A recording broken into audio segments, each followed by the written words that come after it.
Hello, everyone. Great to have you here with us today. My name is Anthony Hopper.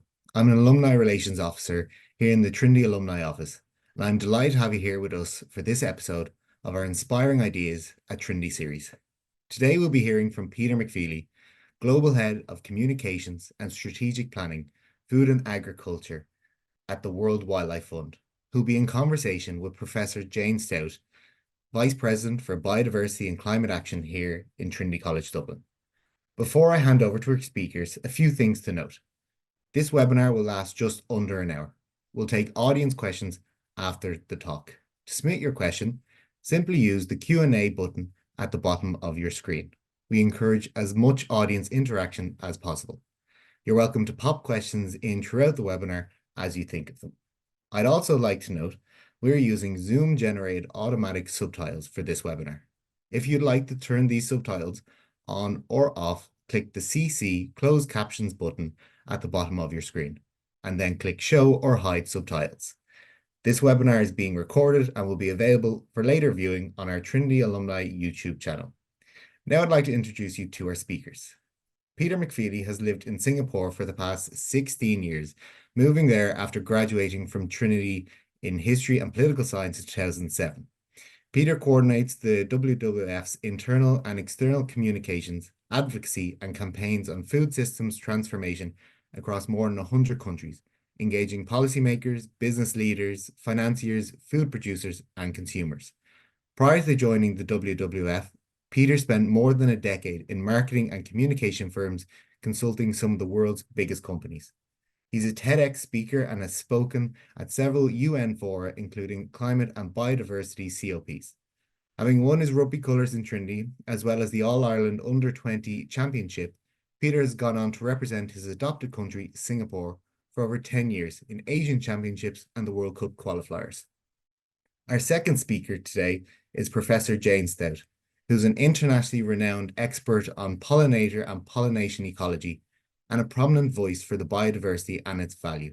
Her research seeks to understand how land management practices, including agriculture and urbanization, affect ecological processes and the benefits of nature for humans.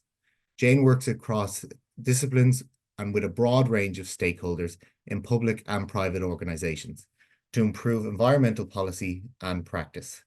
She leads a large team of researchers in the Plant-Animal Interactions Research Group in Botany in the School of Natural Sciences in Trinity. She's the co-founder and former chair of the board of the Irish Forum on Natural Capital and co-founder and deputy chair of the All-Ireland Pollinator Plan. I'd like to now welcome our two speakers, and I'll hand it over to you now. Thank you very much. Thank you very much, Anthony. Hello, everyone. Welcome to this special webinar where we are going to dive into the connection between the food we eat and sustainability and stability on our planet from an environmental perspective to the economic consequences of our food choices from local communities to the global market. And as Anthony mentioned in his intro, I'm Professor of Ecology here in Trinity College, and a lot of my research has focused on the ecology of agricultural systems, how to manage farmland to promote nature while not diminishing food production. And I've looked at some of the negative impacts of modern intensive production and the wider impacts of biodiversity loss on production policy and trade. So I'm really looking forward to this conversation today. Just before we start, I suppose in terms of my current role as Vice President for Biodiversity and Climate Action here at Trinity, one of my things that I do is overseeing the implementation of our sustainability strategy, which focuses on climate action, nature restoration, and improving health. And food is a really important issue in this context. And the Healthy Trinity Healthy Eating Group is working specifically on the nexus between health, sustainability, profit, and choice. And together, Healthy Trinity, Trinity Catering, Trinity Sustainability, we've worked together. The university's made some changes over the past couple of years to address our food impacts and food health. So including things like more plant-based meals, which is important because about half of our student population eats meat, while the rest are pescatarian, vegetarian, or vegan. So we've seen a shift in the dietary habits of students. We've also seen lower price points on vegetarian options in our cafes through the year. The business school partnered with Cornucopia, which is the Wicklow Street vegan restaurant, and held pop-up events in the forum, which have been extremely popular over the last year. And there's a wonderful healthy eating mural if you've had the opportunity to get into the buttery. So as I say, it's something that's really very much on our agenda here at Trinity. So the topics right up there. So I'm delighted to be hosting this discussion with Peter here today. So Peter, you're very welcome. Thank you very much for joining us. And rather than a straight lecture or a talk from Peter, we're going to run this as a discussion. So I have a list of questions to ask Peter, and then we'll have a chat for about 35 minutes or so. And as Anthony said, please, if you have questions, if things come to mind during that chat, pop them into the Q&A, and we'll have a chance to discuss those before the end of the session. So Peter, thanks again for joining us. Maybe if we dive right in. Anthony told us about your role in WWF in the introduction there. So WWF is an independent conservation organisation. So can you tell me a little bit more about your role, what you do there? And I believe you're currently in Switzerland. Perhaps tell us what you're doing there and why you're there at the moment. Yeah, of course. Yeah. So yeah, I've been with WWF for 7 years, or 6.5, 7 years. I've been living in Singapore for 17 years.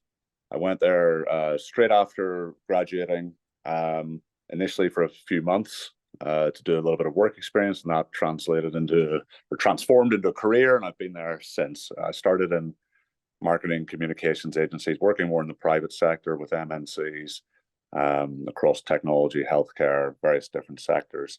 And it reached a point really for me where I hadn't become fully cynical about the work I was doing or dispassionate or anything, but I had got married and my wife and I were thinking of starting a family. And there was something in that just felt me feel like I wanted to do work that was more purpose driven.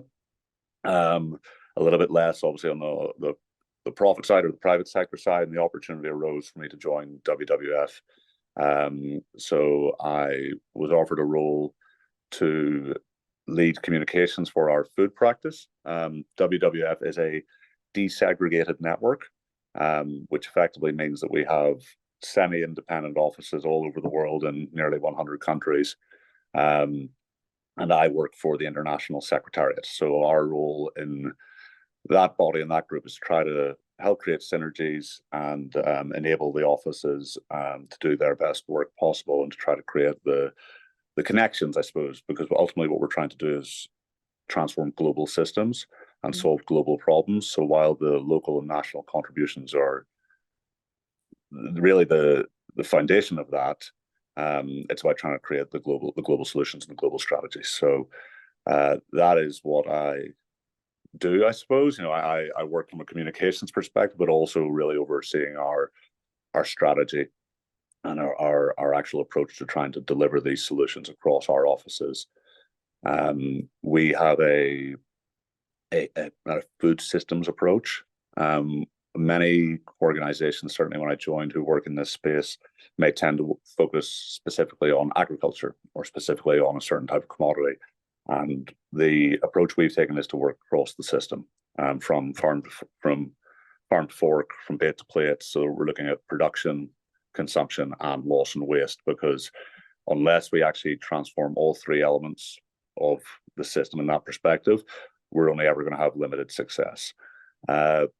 People sometimes ask why WWF, why the Worldwide Fund for Nature works on food at all.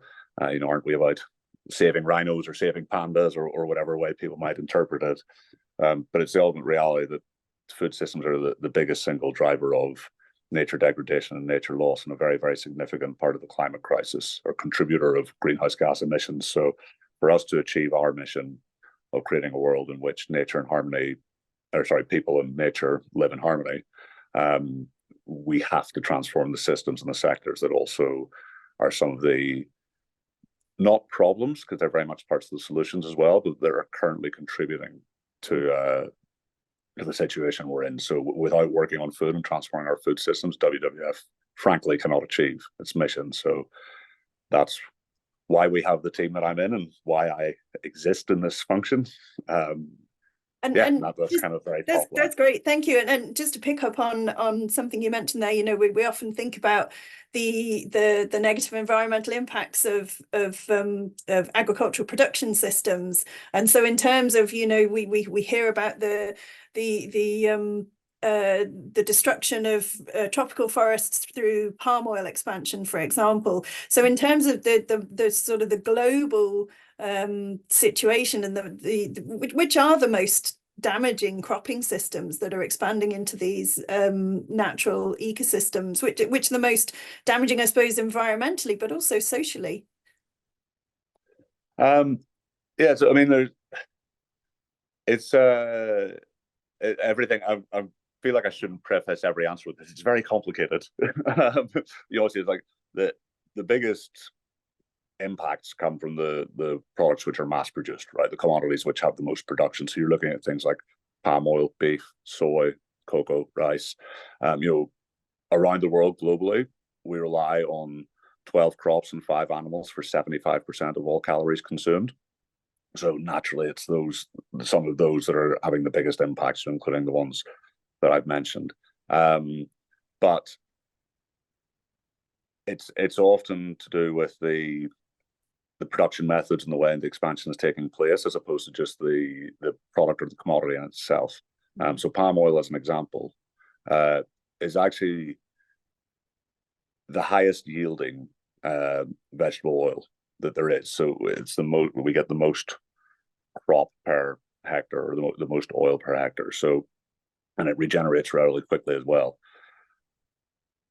If we were to replace all palm oil in the world, or stop producing palm oil, we would need to replace it with some kind of vegetable oil, unless there were incredible shifts in consumption. But based on current patterns, we would need to fill that space with something. And other oils actually are perhaps not efficient in being produced.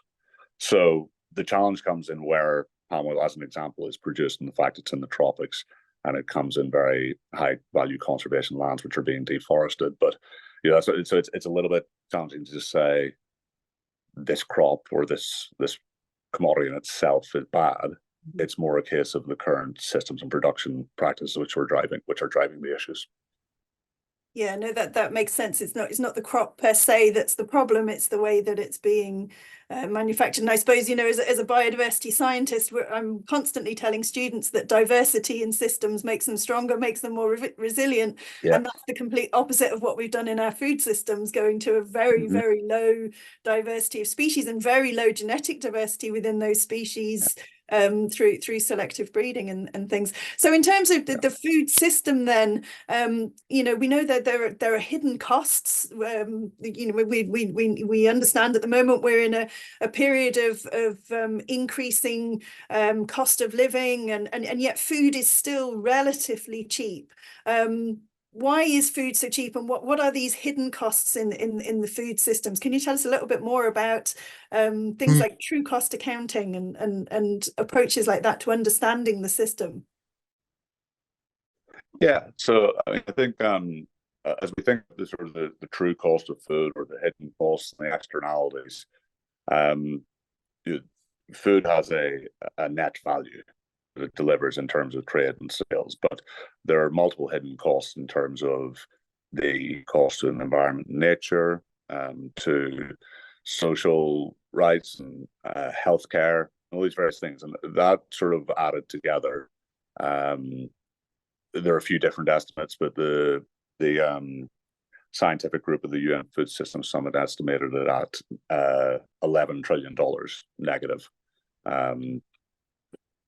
per year of costs. So there's huge costs coming to society based on how we're producing food, we're consuming, and so on and so on. So the idea of true cost accounting would lead into internalize those externalities and actually create a pricing mechanism or pricing structure which accounts for all the various different issues, not just the value of the food as a product or as something to be traded, but actually how it's affecting other elements of ecosystems and societies. And so those costs. The other element of Sorry, I was just going to say, could you give us an example of some of those externalities and those costs that are hidden? Yeah, so if we took, I'm trying to think of a very, see if I can give you a specific. You could take, I'll speak more theoretically, maybe I can't give an example, but it's the cost of, say, if there was an area of forest deforested to produce food, what are the environmental or ecosystem costs in terms of providing clean air, clean water? They're theoretic, but obviously very smart scientists, which I'm not necessarily one of ways of calculating, identifying this. But then there's more practical things in terms of, are the overconsumption of certain foods driving increased healthcare costs? Are certain production systems or approaches actually providing people with fair living wages? Are there different subsidies involved in different things? So there's a methodology that's been developed by a group called TEEB Agri-Food, and that actually helps identify and quantify how you look at these different costs and calculate them. But then you have the whole sort of side of the subsidy model, where you may take something like, we could just say beef or red meat, where it's perhaps, as you said, quite cheap and affordable, but that's not necessarily because of how much it actually costs to produce the food. It's because of the way in which the products are subsidized often, or how governments are incentivizing people to ensure that the product remains viable and affordable for consumers, in spite of the fact of the costs that it might actually entail in production, but also then those hidden costs also. And so in terms of, solutions, we look at these complex challenges associated with the food system. How can we start to make the whole system more sustainable? You've spoken there about understanding a little bit more about hidden costs and actually financial levers that can be pulled or pushed in order to incentivize and reward for particular behaviors. What are the other solutions? How can we start making the system more sustainable? I mean, so one, I think, really important element is that while there's a suite of tools and solutions that we could point to, we know things that do work and that can be applied and are already being applied in instances that can be scaled up.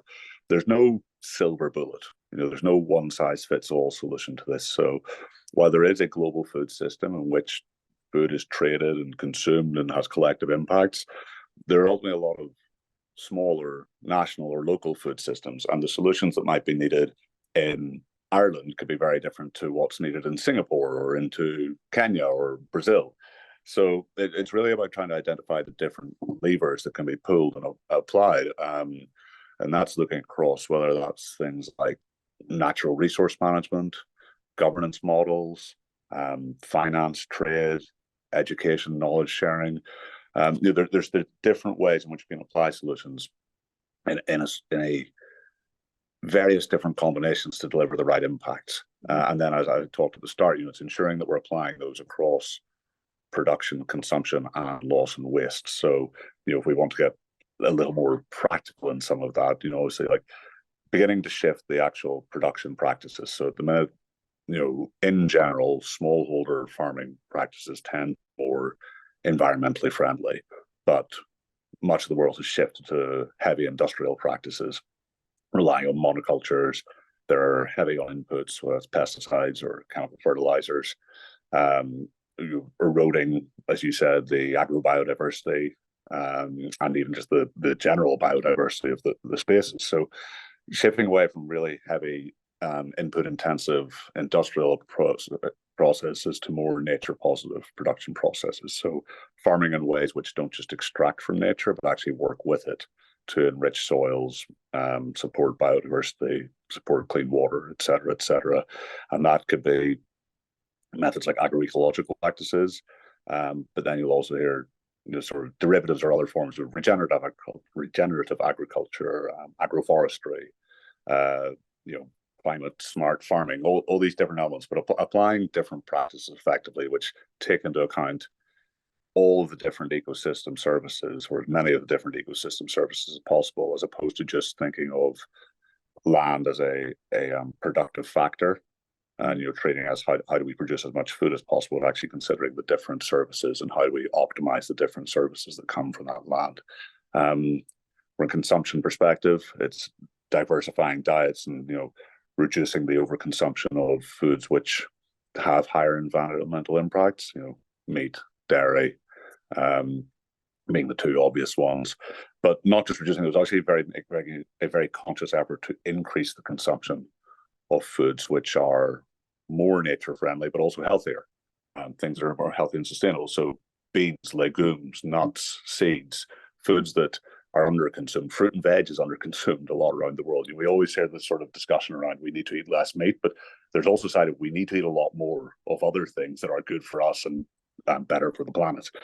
And then that can be implemented in many different ways, whether it's through pricing, availability, procurement plans, advertising. There's all sorts of different levers and tools in which to drive that outcome.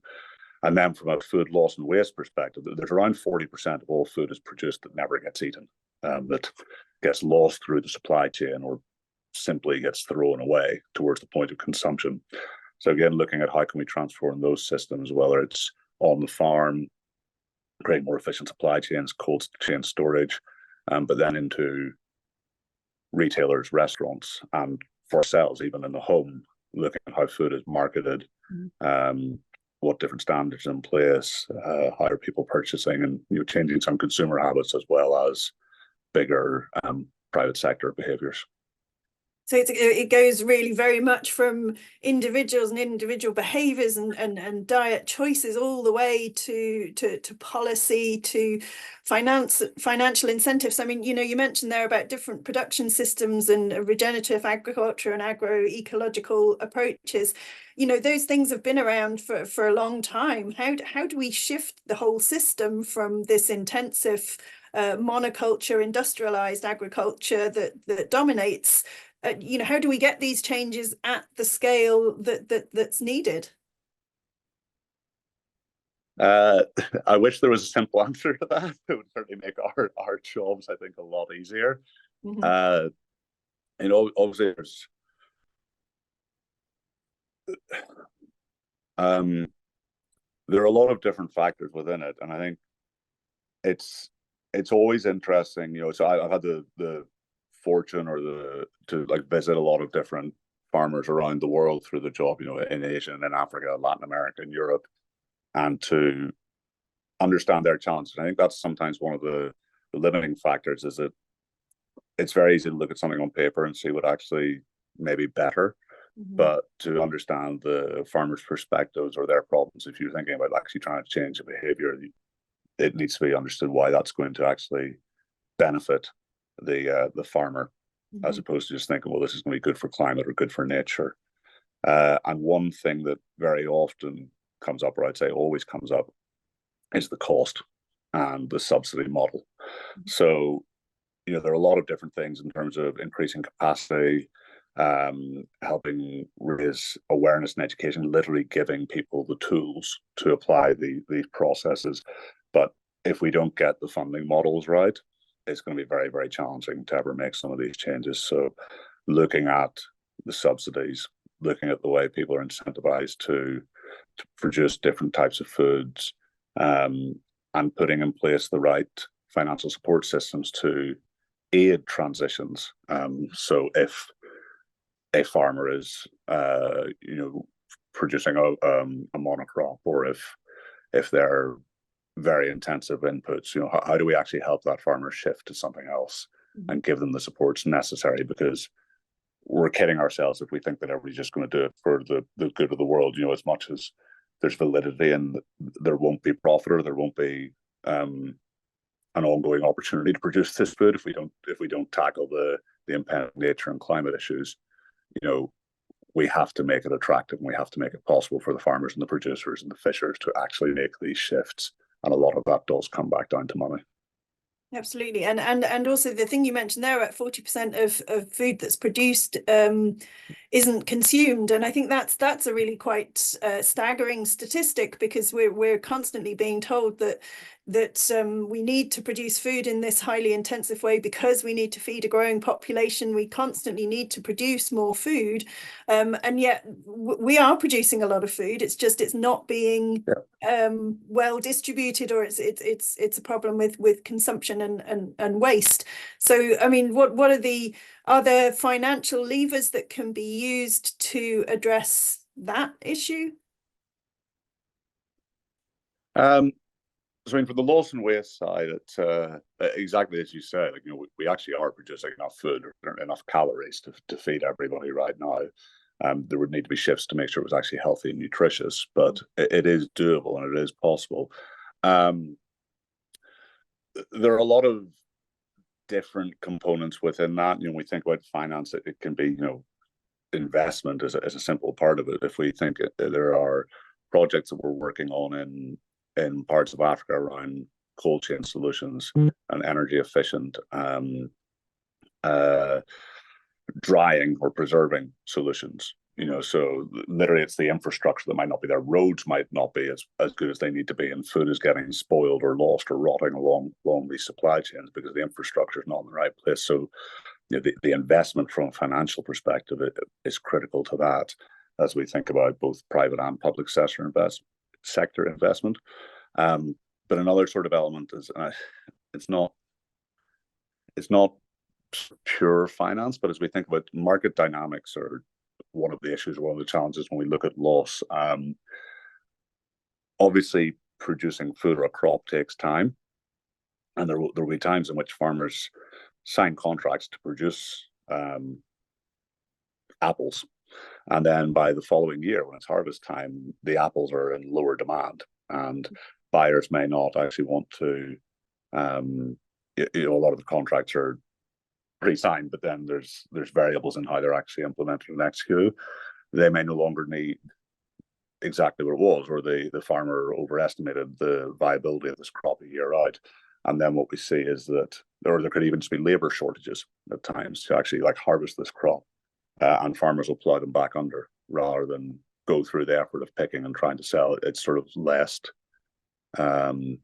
costly to them to just write the crop off effectively. So if there are ways to improve those market dynamics and think about the financial inputs there, again, there are potential solutions to some of the issues. So there's a lot of different things along the way that we can look at. And it's, given the sort of the complexity of the system and the number of different considerations from production all the way through to trade and consumption, are there new technologies that could help with designing more efficient systems? What's the role of things like AI that's artificial intelligence is good at handling big complex data sets with multiple connected variables that are unpredictable, and is there a role for AI in making the whole system more sustainable? So I think there's a role for everything. Everything can contribute part of the solution, but honestly, from us as we take a global perspective and look at it, some of the high-tech solutions and innovations could certainly be helpful, but they're perhaps not the ones that are going to drive the biggest impact in the shortest term and from a scalability perspective. To implement a very, very complex precision farming system, which might have rely on robotics and drones and tons of data to optimize and automate processes.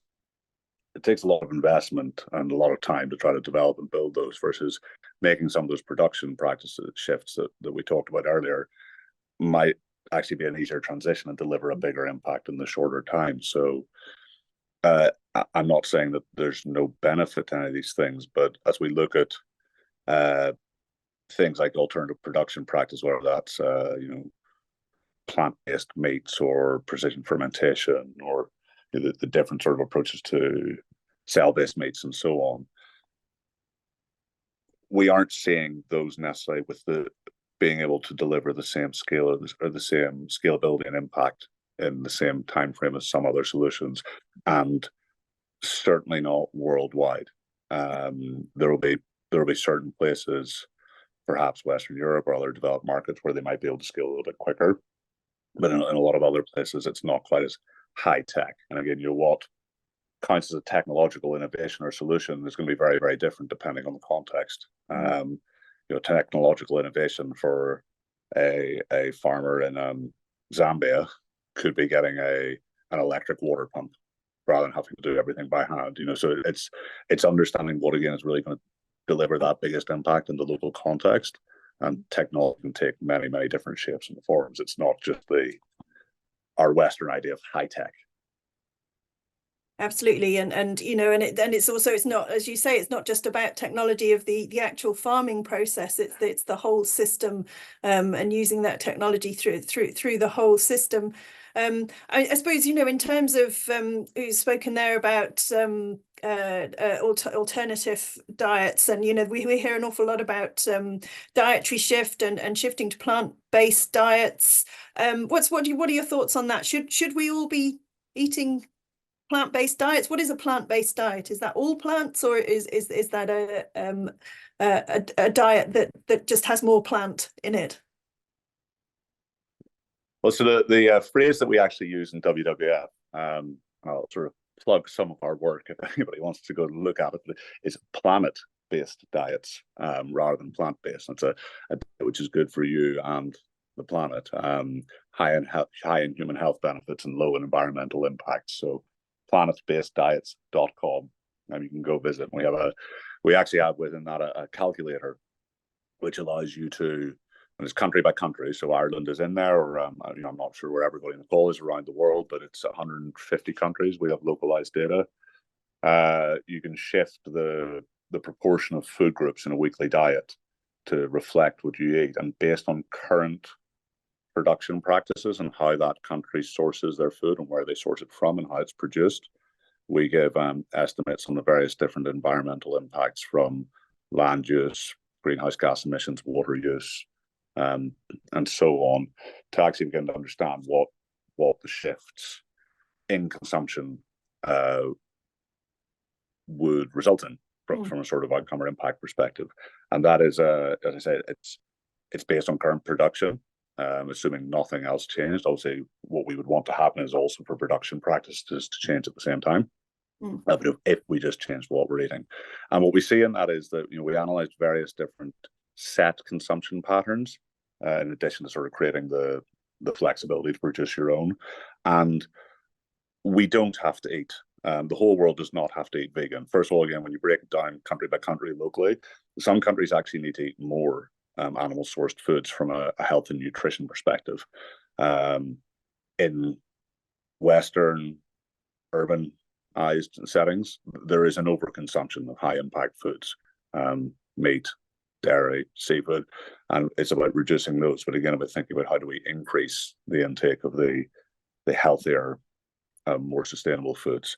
So we can get to a point where we are having positive impacts on nature without everybody having to be vegan, but it's a significantly reduced amount of animal source food consumption, and a varied and balanced diet across other food groups. Again, so there's reductions in sugars and increases in fruits and veg, and legumes, and so on, as I was mentioning earlier.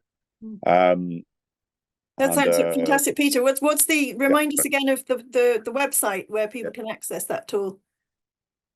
Planet-based diets. So planet with an E rather than plant, and then based diets. Great, that sounds really useful. Thank you. Yeah. One question that we're often considering as ecologists is something you touched on earlier about whether to farm very intensively in a small area, and just focus on production and then have other spaces for nature elsewhere, or whether to try and balance nature with farming production. So this concept of land sparing versus land sharing. Do you have an overview of which approach you think is best, or are you going to give me that it's complicated answer again? Yeah, it's complicated. And I think it's in general, I think we would be proponents of a a sharing system and taking landscape-based approaches to understand carrying capacities, ecosystems, and while obviously there are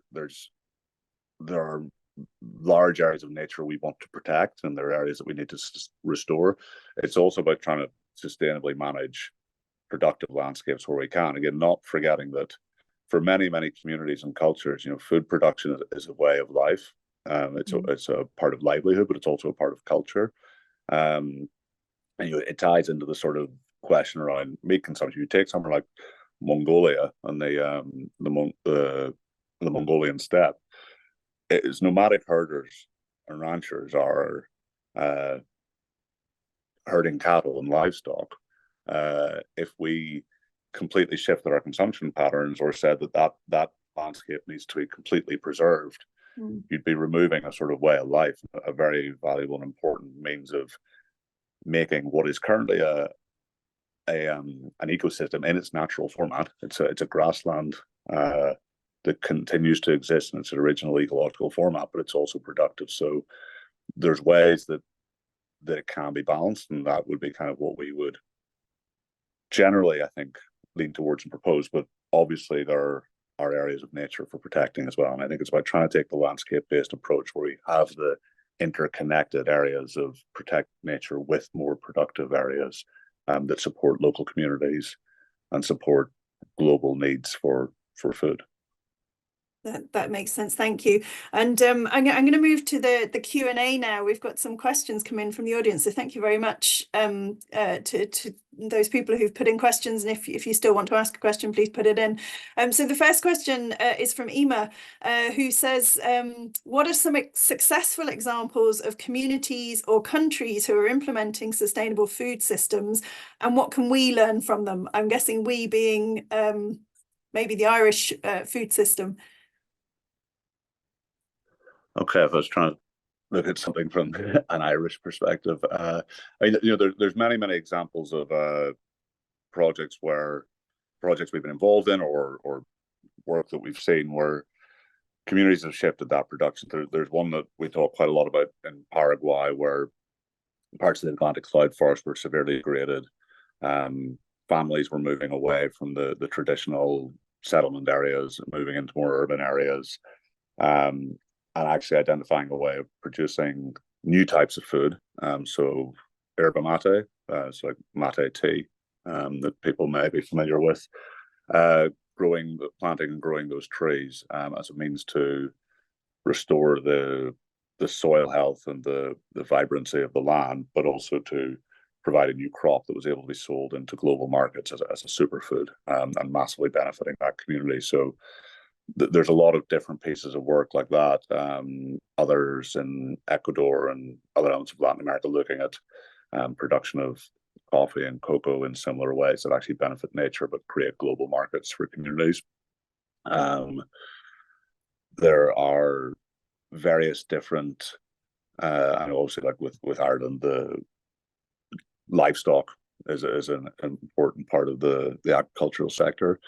We do work in the northern Great Plains with ranchers, again in Mongolia, as I mentioned, different grasslands around the world, around livestock management, rotational grazing, and ensuring that we're actually trying to enrich the pastures and enrich the systems in which they live, because a well-managed livestock herd in a natural grassland is actually going to improve the soil functions and the biodiversity and so on. It's about obviously not becoming too intensive. And I think that's the I'm trying to think. It's hard to say like here's one specific country who's done amazing stuff. Costa Rica has done actually a lot of great work in terms of, I think, creating those productive integrated landscapes and recognizing the incredible natural biodiversity, but also looking at ways in which they can build livelihoods and food production and access to other products or resources. But it's difficult to say this one country has done it brilliantly, because I think everybody still has their own individual challenges, and it's about trying to optimize and make those shifts. So I guess getting that Yeah, no, getting that balance and learning what works in different contexts, and I suppose that leads into the second question, which is the role of international organizations, and how international organizations like WWF and countries can work together to address the interconnected challenges of food security, climate change, and economic inequality. Presumably that's what you're trying to do through WWF. Yeah, it's I think so we work at multiple levels. We work at the global level, the planetary level, and things like UN for the climate COPs and so on, to try to shape the global agendas and global agreements, looking at finance models and subsidy models and trade models to sort of try to have influence at the global level. But where action really begins to get to apply is at the national and subnational level.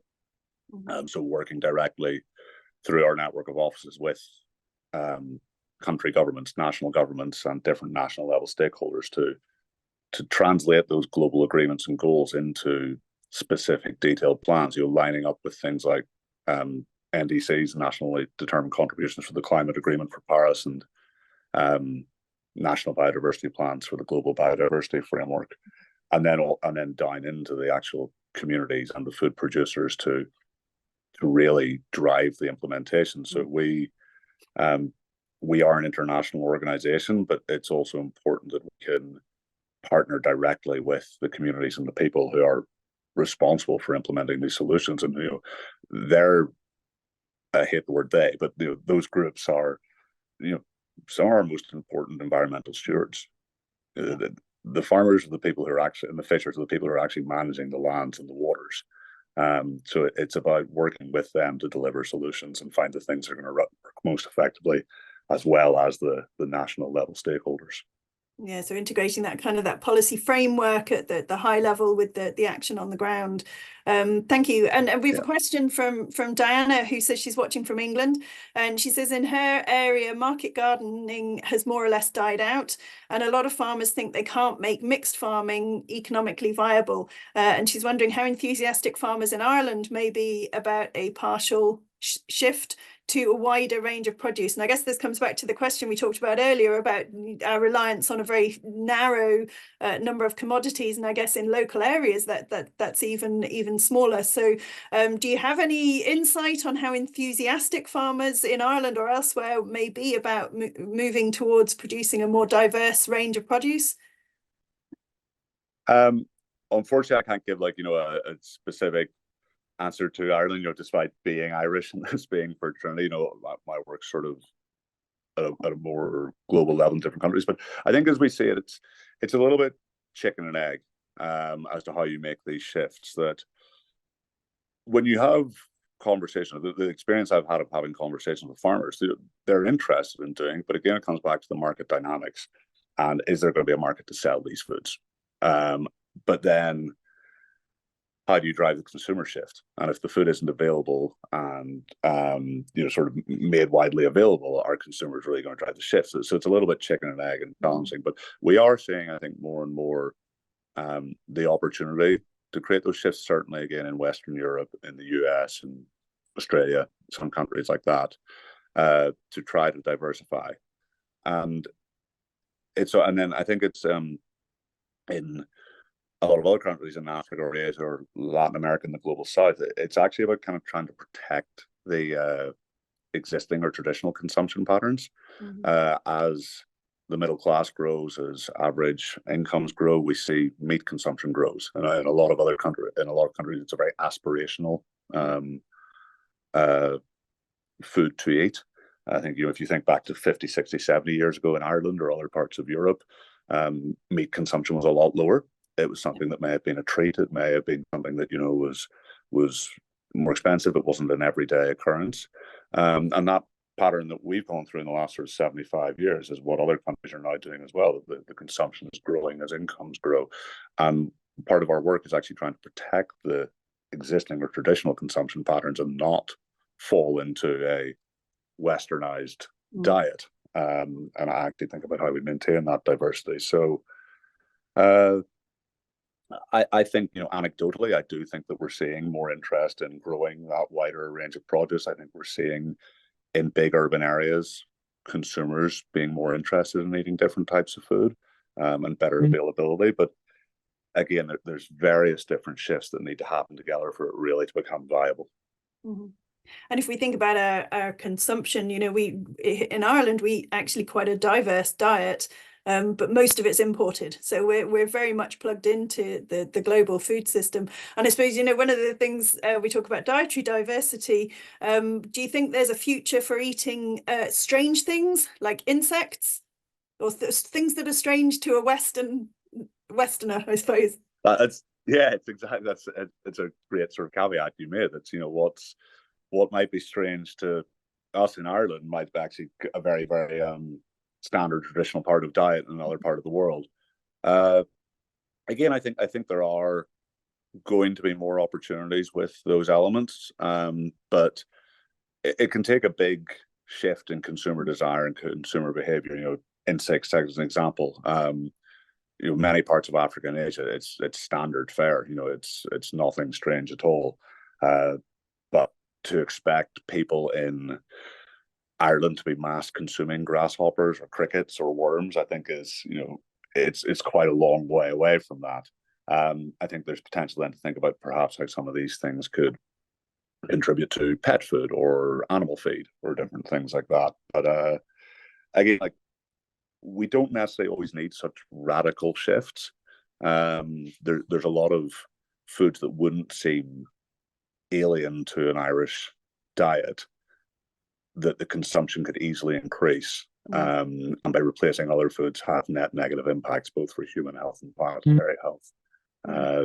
So yeah, as with other things, I think there's a role and an opportunity, but there are other things that levers that are probably a little bit more easy to apply in consumption shifts that can have bigger impacts.